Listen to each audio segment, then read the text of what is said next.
Assalamualaikum dan selamat sejahtera. Kami dari kumpulan 1, ahli kumpulannya ialah Nur Syazana binti Roslan, Nurul Syuhada Nadia binti Khalid, Nur Azlina binti Harun, Nur Aida Amira binti Roslam dan Syafiqah binti Bakri akan melaksanakan pembentangan tugasan 2 iaitu penulisan isu kaunseling. Tajuk isu yang kumpulan kami pilih ialah intervensi kaunseling terhadap isu vandalisme dalam kalangan pelajar.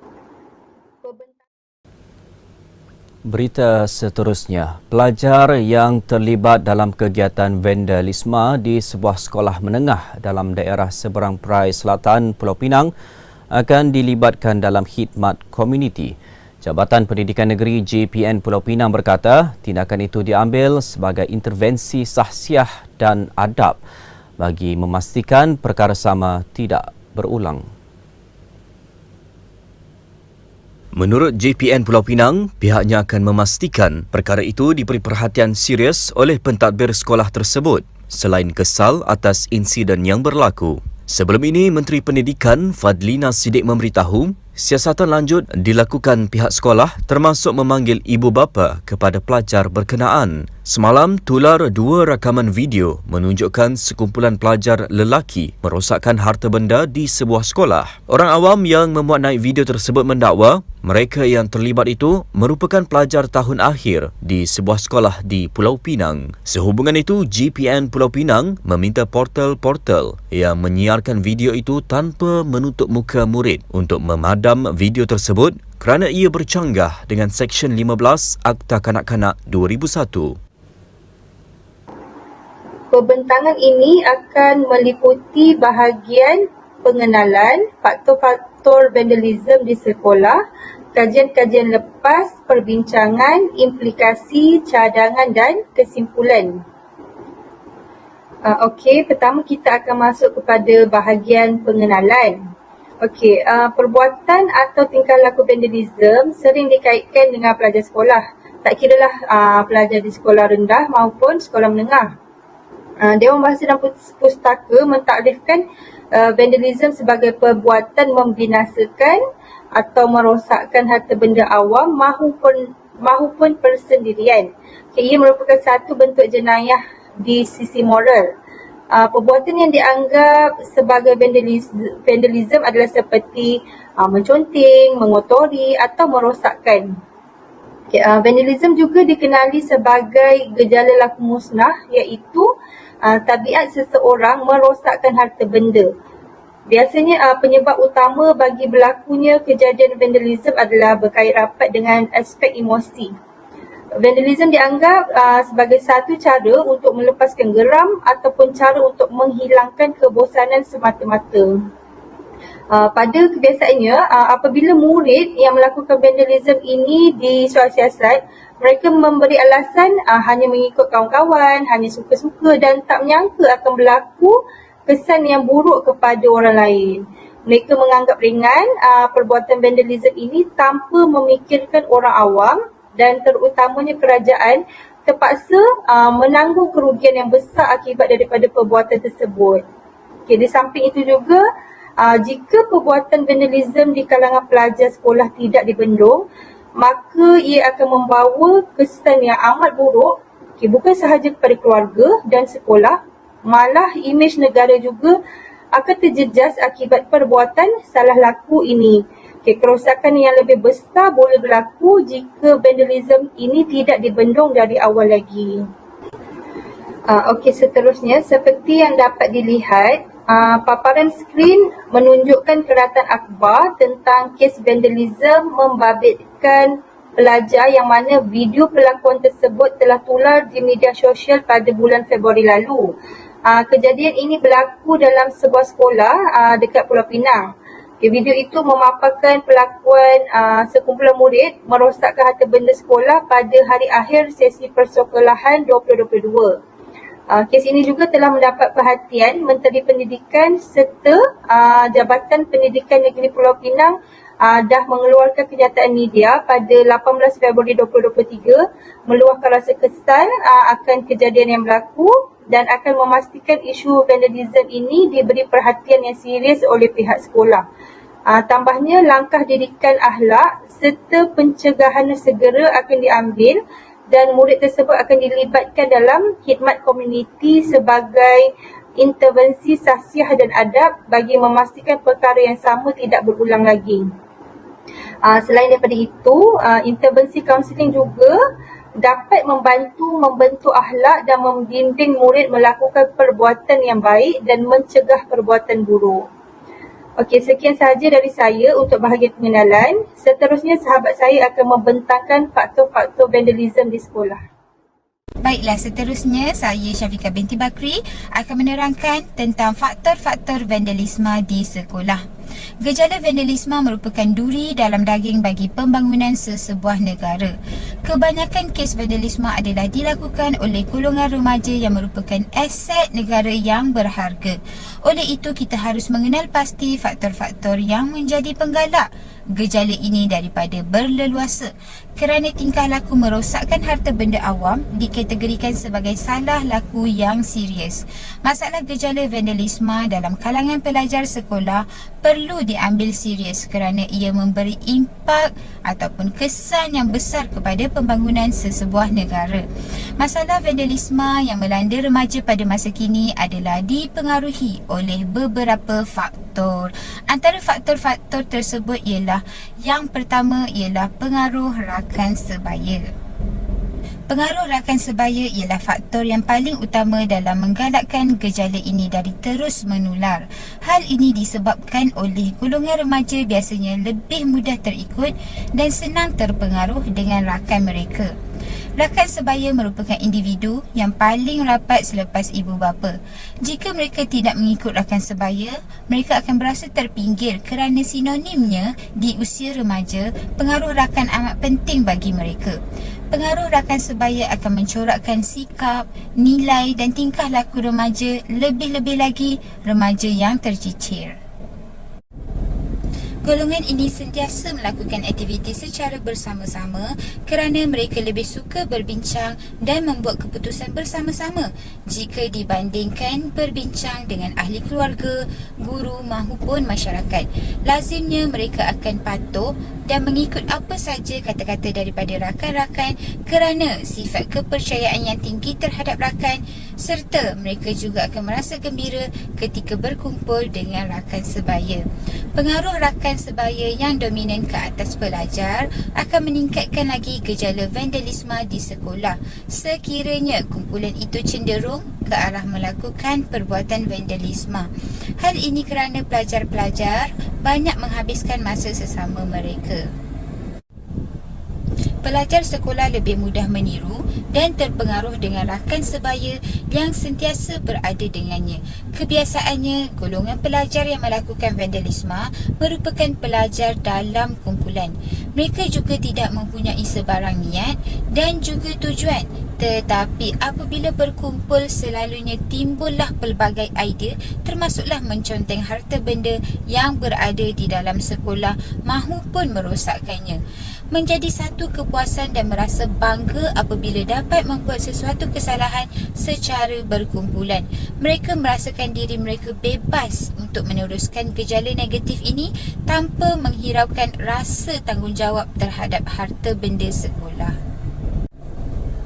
Baiklah, faktor yang kedua adalah keluarga. Keluarga merupakan insan yang paling dekat dengan diri pelajar. Mereka telah diasuh dan dicorakkan oleh ibu bapa semenjak dari bayi lagi. Kelakuan dan tingkah laku mereka dipengaruhi oleh gaya asuhan ibu bapa mereka. Disebabkan itu, ibu bapa yang memberi terlalu banyak kebebasan kepada anak tanpa kawalan dan membiarkan anak memilih gaya hidup sendiri tanpa pantauan akan menyebabkan pelajar kurang perhatian dan kasih sayang. Ini akan menyebabkan keruntuhan dan kegagalan dalam institusi kekeluargaan. Seterusnya, membuatkan mereka rasa tertekan, merasa kosong, memberontak dan ingin mencari perhatian daripada orang lain di sekitar mereka. Oleh sebab itu, apabila mereka ke sekolah, mereka akan mencuba sesuatu yang dapat menarik perhatian. Antaranya melakukan vandalisme untuk menunjukkan sesuatu yang terbuku di dalam diri mereka, sekaligus dapat mencari perhatian daripada orang sekeliling. Keluarga yang bermasalah atau keluarga yang mengamalkan budaya hidup negatif ini akan meningkatkan golongan remaja terjebak dalam gejala vandalisme seperti merosakkan harta benda awam, iaitu harta benda yang di dalam sekolah, maupun menconteng dinding. Baiklah, faktor yang ketiga adalah faktor prestasi pembelajaran. Ramai pelajar kini tertekan dengan harapan diri sendiri, harapan ibu bapa dan juga harapan pihak sekolah untuk memperoleh kejayaan yang cemerlang dalam bidang akademik. Prestasi yang cemerlang dalam peperiksaan menjadi kayu ukur pencapaian kejayaan seseorang. Jadi, bagi pelajar yang lemah, ini merupakan tekanan yang amat berat yang perlu mereka tangani. Ketidakupayaan menghadapi tekanan sedemikian memungkinkan mereka mengalihkan pandangan kepada kegiatan yang negatif seperti vandalisme untuk melepaskan tekanan yang mereka hadapi. Dan jika tidak dibendung, gejala vandalisme ini akan terus meningkat. Baiklah, faktor yang keempat iaitu faktor yang terakhir ialah pengaruh media massa. Media massa mempunyai pengaruh dan kesan yang besar dan sukar dielakkan penggunaannya dewasa ini kerana media massa sangat dekat dengan diri pelajar yang berada di zaman serba canggih lagi moden ini. Paparan adegan-adegan negatif dari filem-filem atau rancangan yang mempunyai unsur-unsur perlakuan ke arah vandalisme boleh mempengaruhi pelajar daripada melakukan aktiviti vandalisme.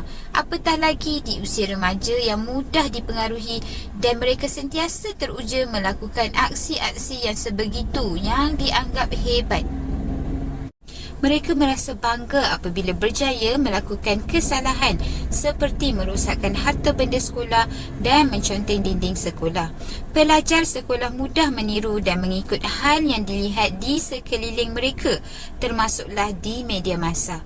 Tanpa bimbingan dan tunjuk ajar yang sewajarnya, pelajar mudah mengikut sama ada baik maupun buruk. Mereka mudah meniru perlakuan yang negatif yang dilihat melalui media massa dan ingin mencuba untuk melakukan perbuatan tersebut secara nyata, dan sekolah merupakan tempat yang paling dekat dengan diri pelajar. Hal ini boleh menyebabkan perlakuan vandalisme di sekolah terus meningkat. Jadi, itu merupakan 4 faktor-faktor vandalisme di sekolah. Assalamualaikum dan salam sejahtera. Saya Nasyazana binti Roslan. Saya akan menyambung pembincangan ini dengan subtopik kajian lepas terhadap isu vandalisme dalam kalangan pelajar. Setelah mengkaji dengan lebih mendalam, saya dapati bahawa isu vandalisme ini sangat kurang menjadi perhatian para pengkaji dalam mengkaji serta menulis berkaitan dengan kes vandalisme dalam kalangan pelajar terutamanya di Malaysia ini. Namun, terdapat beberapa pengkaji yang telah menggariskan sebab serta faktor yang menggalakkan pelajar untuk turut serta dalam gejala vandalisme. Isu kerosakan harta benda awam oleh para pelajar tidak asing lagi dalam kalangan masyarakat negara kita kerana kita sering diperlihatkan dengan video yang tular di media sosial tentang kejadian kerosakan harta benda awam yang dilakukan oleh para pelajar. Jika diperhatikan di media semasa, penglibatan pelajar sekolah terhadap isu vandalisme ini semakin membimbangkan kerana kerosakan harta benda awam yang dilakukan melambangkan sifat yang kurang bermoral daripada pelajar tersebut. Jadi, isu kerosakan harta benda awam atau juga dikenali sebagai vandalisme ini merupakan salah satu isu yang terkait dalam aktiviti gejala sosial. Dalam kajian terhadap gejala sosial, isu vandalisme juga digariskan sebagai contoh gejala negatif yang dilakukan oleh para pelajar. Gejala sosial sering dikait rapatkan dengan golongan remaja, terutamanya pelajar sekolah menengah, kerana pada waktu ini mereka sedang mengalami perubahan emosi, mental, fizikal dan tingkah laku. Semasa peralihan daripada zaman kanak-kanak kepada zaman remaja, pelajar ini cenderung untuk melakukan suatu perkara yang baharu, terutamanya apabila mereka bergaul dengan rakan sebaya. Jadi, menurut kajian daripada Muhammad Razimi Hussein dan Nur Auni Najihah Safuzi, pengaruh rakan sebaya merupakan faktor utama terjadinya kes kerosakan harta benda awam dalam kalangan pelajar, kerana pengaruh negatif daripada seseorang akan mendorong rakannya yang lain mengikuti tunjuk ajar mereka dalam melakukan aktiviti yang tidak bermoral ini. Walaupun seseorang daripada mereka mengetahui bahawa merosakkan harta benda awam adalah perbuatan yang salah, namun apabila mereka didorong untuk merosakkan harta benda awam seperti di taman permainan, pondok wakaf dan sebagainya, mereka akan terjebak untuk melakukannya. Ada kalanya perbuatan merosakkan harta benda awam ini bukanlah satu perkara yang dilakukan dengan niat mereka, tetapi apabila berkumpul bersama rakan-rakan, ada saja aktiviti negatif yang akan dilakukannya. Ketika di alam remaja ini, seseorang individu ni lebih banyak meluangkan masa bersama rakan mereka. Jadi, di sini pemilihan rakan yang salah akan mengakibatkan seseorang pelajar itu terjebak dalam aktiviti gejala negatif. Lebih hebat lagi, pada zaman ini, kecanggihan telefon bimbit mendorong mereka merakamkan video kelakuan mereka merosakkan harta benda awam tersebut dan menularkan video tersebut di dalam media sosial. Hal ini bertepatan dengan video yang tular di media sosial pada tahun 2019 berkaitan dengan sekumpulan pelajar bertindak agresif merosakkan harta benda sekolah. Hal ini menjadi tumpuan orang ramai kerana tindakan pelajar tersebut kelihatan seperti tidak bermoral. Tambahan pula, pelakunya adalah pelajar daripada sekolah tahfiz. Kejadian ini sangat membimbangkan kerana perlakuan merosakkan harta benda awam ini akan mendorong para pelajar melakukan perkara negatif yang lebih dahsyat lagi pada masa akan datang. Oleh yang demikian, ibu bapa dan guru sangat berperanan dalam membantas kegiatan vandalisme dalam kalangan pelajar sekolah agar dapat menyelamatkan pelajar-pelajar daripada melakukan perkara negatif yang lain. Kemudian, hasil kajian daripada Siti Fauziani Mat Saleh dan Bushrah Basirul pula mendapati bahawa sebab-sebab berlakunya kes vandalisme ini adalah disebabkan oleh salah laku ponteng sekolah dan melepak. Keadaan ini menunjukkan bahawa golongan remaja terdedah dengan gejala ponteng dan berkumpul bersama-sama rakan mereka untuk melepak sehingga tercetusnya idea untuk melakukan vandalisme pada harta benda awam. Budaya melepak ini sangat sinonim dengan golongan remaja kerana mereka lebih gemar meluangkan masa dengan rakan-rakan berbanding berada di rumah. Jadi pada kebiasaan pelajar akan terbuka seperti untuk melepak bersama-sama rakan mereka. Maka tidak hairanlah jika terdapat kerosakan pada harta benda awam di kawasan seperti taman permainan. Sebagai contoh, pada Ogos 2020, Sinar Hadian ada melaporkan bahawa terdapat kes vandalisme di taman permainan di atas perbuatan individu yang tidak bertanggung merosakkan awam. Lantaran itu, perbandaran harus menanggung kerugi untuk membaiki semula harta benda awam yang rosak itu. Oleh hal yang demikian, gejala ponteng dan melepak ini haruslah dijauhkan dalam diri para pelajar supaya gejala ini tidak mendorong pelajar untuk melakukan kerosakan harta benda awam. Jadi, saya serahkan pembentangan ini kepada rakan saya. Terima kasih. Assalamualaikum, saya Nurul Syuhada Nadia dan akan menyambung sesi pembentangan dengan 4.0 iaitu perbincangan mengenai intervensi kaunseling kepada pelajar sekolah. Setelah melakukan beberapa kaji selidik bersama rakan kumpulan saya yang lain, hasil dapatan kajian menunjukkan antara punca paling utama berlakunya gejala vandalisme di sekolah adalah disebabkan pengaruh rakan sebaya dan faktor kekeluargaan. Untuk membahas lagi perbincangan ini, saya akan pergi kepada faktor yang pertama iaitu pengaruh rakan sebaya. Pelajar ni dia mudah terpengaruh dengan apa yang dilakukan oleh rakannya, sama ada perbuatan itu mendatangkan kesan yang baik ataupun kesan yang buruk. Apabila pelajar itu mendapat penerimaan dalam sesebuah kumpulan sosial ataupun dia berkawan dengan sebuah kelompok sosial, mereka akan terdorong untuk terlibat sama melakukannya apa jua aktiviti dilakukan oleh rakan sebaya mereka. Termasuklah melakukan kerosakan pada harta benda.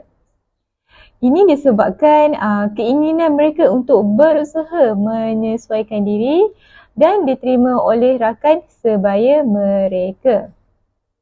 Seterusnya, apabila wujudnya kumpulan sosial yang tidak sihat, di mana pelajar tersebut terpaksa mematuhi kehendak ataupun jangkaan ahli kumpulan mereka. Walaupun mereka harus melibatkan diri dalam tingkah laku yang merosakkan akhlak seperti vandalisme. Kadang-kala kepatuhan ini menjadikan mereka takut untuk menolak segala kehendak yang diinginkan oleh rakan sebaya mereka. Akhir sekali, kelompok pelajar ni yang terlibat dalam vandalisme ni gemar mewujudkan ataupun mengekalkan identiti sosial tertentu sebagai gaya kumpulan mereka.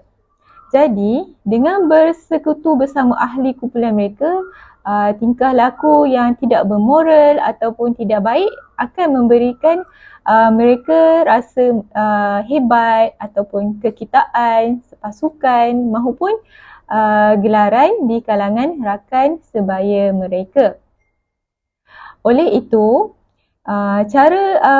dengan cara melakukan vandalisme ini dapat menganggap diri mereka sebagai sebahagian daripada kumpulan yang memberontak atau berpengaruh. Natijahnya, peranan sebagai seorang pelajar dalam memilih rakan sebaya yang baik sangat mempengaruhi perbuatan mereka apabila berada di dalam sesebuah kelompok sosial tersebut. Seterusnya, saya ingin membincangkan faktor yang disebabkan oleh keluarga.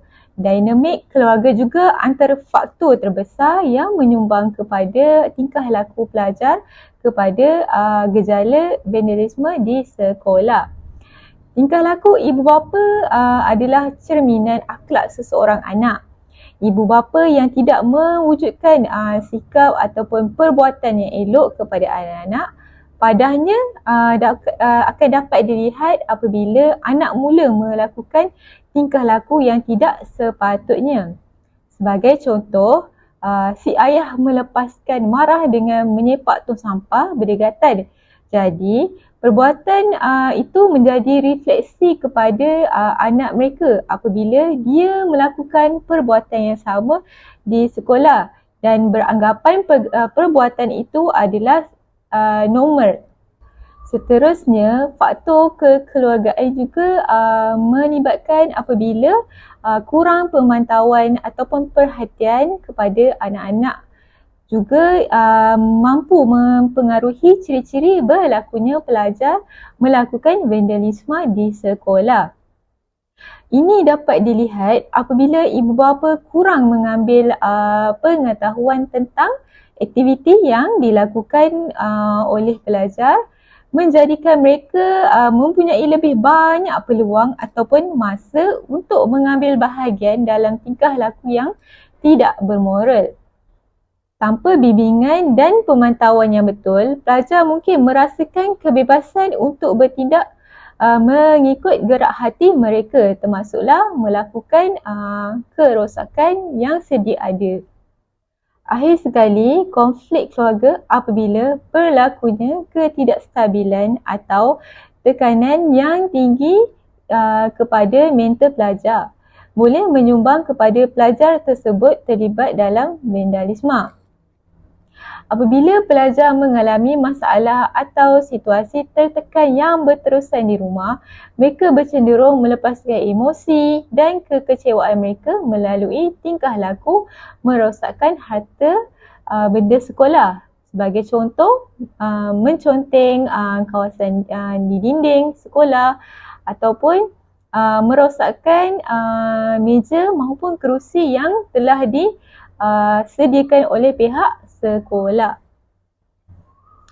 Jadi, pelajar tersebut berpendapat melakukan vandalisme boleh dijadikan sebagai mekanisme mengatasi ataupun cara mendapatkan semula rasa kawalan dalam kehidupan mereka. Seterusnya, saya akan membentangkan implikasi vandalisme. Terdapat dua implikasi vandalisme. Yang pertama itu implikasi vandalisme terhadap pelajar yang terlibat dengan kegiatan vandalisme ataupun pelaku vandalisme itu sendiri. Yang kedua, implikasi vandalisme terhadap sekolah. Bagi implikasi yang pertama iaitu implikasi vandalisme terhadap pelajar yang terlibat dengan kegiatan vandalisme ataupun kita panggil pelaku vandalisme. Okey, yang pertama ialah pelaku vandalisme ini akan mudah disisih atau dijauhi oleh rakan dan juga guru mereka. Ini kerana perbuatan negatif mereka iaitu terlibat dengan kegiatan vandalisme ini akan menjadi satu tanggapan buruk oleh rakan dan juga guru mereka. Rakan dan juga guru akan beranggapan bahawa pelaku atau pelajar yang terlibat dengan kegiatan vandalisme ini bersikap ganas ataupun kasar. Maka mereka akan cuba untuk menjauhkan diri supaya keselamatan dan sasiah mereka terjaga dan juga tidak terlibat dengan kegiatan vandalisme ini. Seterusnya, pelajar yang terlibat dengan kegiatan vandalisme ini pasti biasanya akan dirujuk oleh pihak sekolah dan juga guru kaunselor. Perbuatan mereka ini pasti akan direkod di dalam sijil berhenti sekolah menyebabkan rekod kelakuan mereka tercatat pada tahap yang tidak memuaskan. Perkara ini akan menyukarkan mereka untuk menyambung pembelajaran pada masa hadapan sekaligus menyukarkan mereka untuk mencari pekerjaan pada masa akan datang. Seterusnya, implikasi kedua iaitu implikasi vandalisme terhadap sekolah. Nama sekolah akan menjadi buruk kerana prestasi disiplin pelajar yang kurang baik ataupun kurang memuaskan. Seterusnya, imej sekolah juga akan terjejas. Bagi pelajar baru, ibu bapa pelajar baru pasti akan teragak-agak untuk menghantar anak mereka kerana rekod prestasi sekolah yang tidak baik.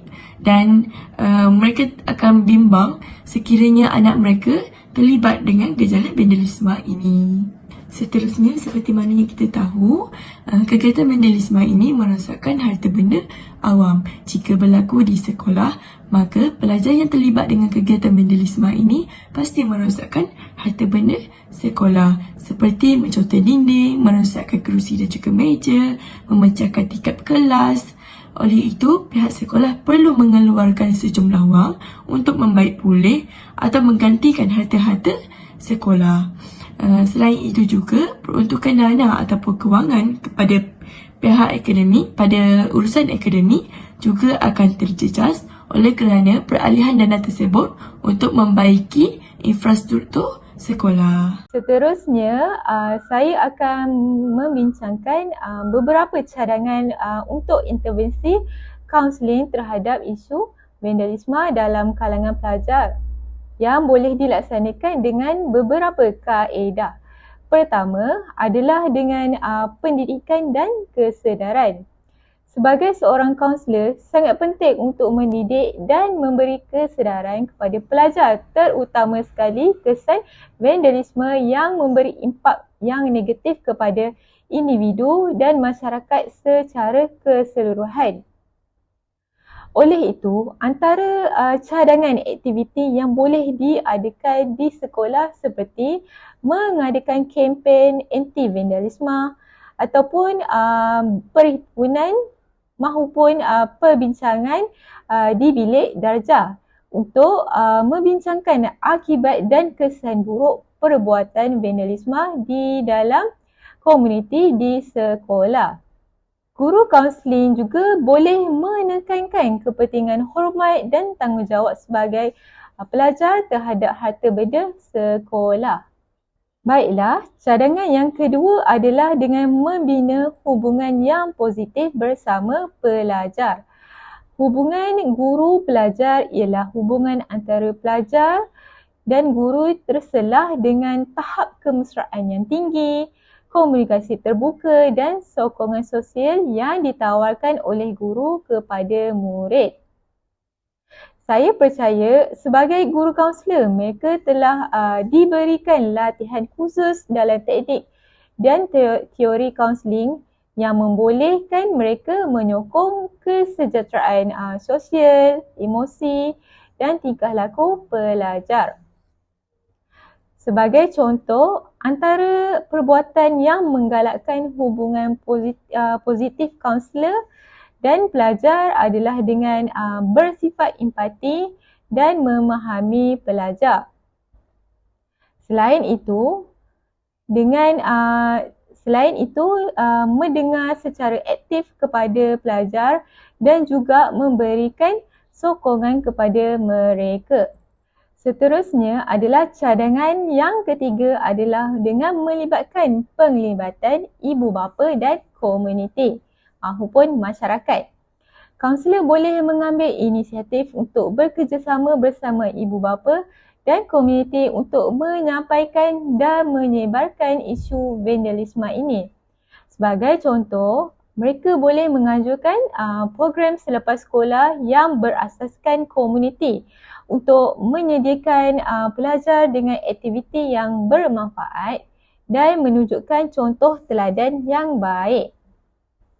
Seterusnya, mereka juga boleh bekerjasama dengan ahli penguasa undang-undang tempatan ataupun kumpulan pemerhati kejiranan dengan mengesyorkan kepada mereka untuk melaporkan sebarang kejadian yang mereka saksikan melibatkan perbuatan vandalisme oleh pelajar kepada pihak yang berkuasa. Cadangan yang terakhir adalah mengadakan program pemulihan. Guru kaunseling boleh memfokuskan program pemulihan ini kepada membaik pulih akhlak dan kelakuan pelajar. Selain itu, pendekatan pemulihan yang boleh dilakukan oleh kaunselor adalah dengan mengamalkan pendekatan keadilan pemulihan terhadap disiplin pelajar dan bukannya dengan memberikan hukuman yang berat. Dalam kaedah ini, kaunselor boleh bekerjasama bersama pelajar untuk pemulihan disiplin dengan mengajar mereka untuk membentuk tingkah laku yang baik ataupun positif apabila mereka mula memahami kesalahan yang telah mereka lakukan. Dalam program pemulihan ini juga, kaunselor boleh mengadakan aktiviti memperbaiki dan membaik pulih segala kerosakan harta benda sekolah bersama pelajar yang terlibat. Sekian, itu sahaja pembentangan saya. Okey, baiklah. Kesimpulan daripada tajuk perbincangan kumpulan kami, intervensi kaunseling terhadap isu vandalisme dalam kalangan pelajar adalah suatu pendekatan yang amat baik agar membantu pelajar membentuk akhlak yang terpuji dan dapat membimbing mereka memilih jalan yang betul supaya perbuatan buruk dapat dicegah. Seterusnya, semua pihak terutamanya pihak sekolah dan ibu bapa serta masyarakat di luar sana perlu bersama-sama berganding bahu bagi menangani masalah vandalisme agar tidak menjadi barah dalam negara. Justru itu, pihak sekolah dan pihak berwajib perlu melaksanakan intervensi kaunseling yang berkesan untuk membendung masalah ini. Okey, seterusnya bagi pihak ibu bapa pula perlu bertanggungjawab untuk membimbing anak sejak kecil agar mereka tahu membezakan perkara yang baik dan buruk. Okey, bagi pihak masyarakat pula perlu berhenti dari mencemooh sesuka hati tanpa bertindak membendung perkara seperti ini dari berterusan. Dan akhir sekali, pihak kerajaan perlu menyarankan generasi muda untuk bersama-sama berkempen mengatakan tidak kepada vandalism. Oleh itu, marilah kita sama-sama membendung gejala ini dari berterusan agar tidak merosakkan nilai moral anak-anak muda kini. Okey, sekian sahaja pembentangan daripada kumpulan kami. Terima kasih.